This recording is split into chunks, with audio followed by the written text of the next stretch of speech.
One of the things that's been really amazing about the project is the level of media coverage. Deliver reductions in emissions in the near term. And the distribution of that. We've done work right across the world and we've had stakeholders from across the world contact us to talk about how they could adopt elements of the roadmap into what they're trying to do.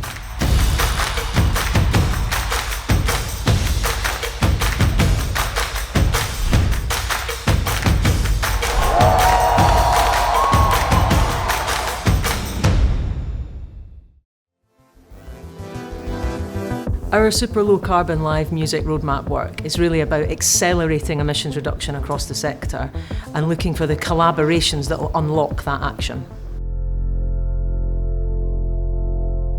Having reached the outer limits of what we could achieve on our tours, including banned travel by train and drastically reducing any aviation, we commissioned a universal roadmap to try and make a wider contribution to the decarbonisation of live music.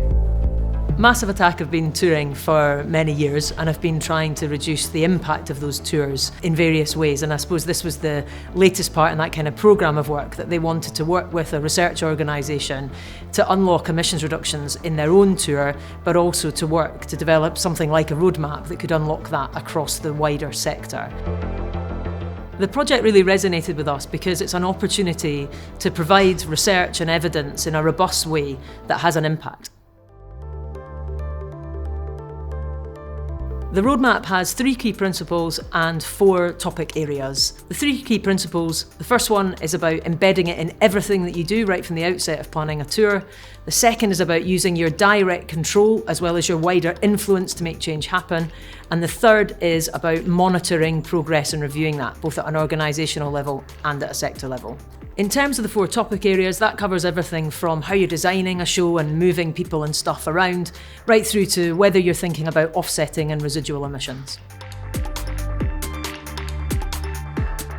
Collaborating with Massive Attack on this work has been a lot of fun. It's been a really enjoyable experience, and I think that comes from them being incredibly informed and knowledgeable, and also having a huge amount of expertise and experience to draw on what they've already tried, what's worked and what hasn't worked.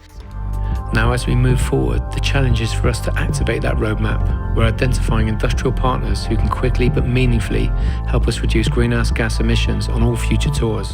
They really wanted us to go out and speak to a range of stakeholders so that we were trying to gather their experience and expertise in the development and testing of the roadmap. One of the most exciting outcomes of the initial work for me was that Massive Attack became the first artist to sign up to the UN's Race to Zero programme, and they signed up to that on the basis of following our roadmap. Yeah, we do like to do a lot of talking for a very influential sector, but I think it's never been easier really to look at the data around us and some of the solutions that are emerging to actually start sort of activating some of these solutions.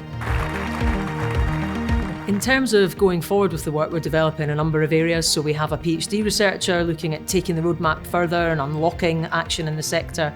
We continue to work with Massive Attack in a number of ways. I suppose more widely, it's about continuing to engage with the sector as it tries to move on this journey to super low carbon.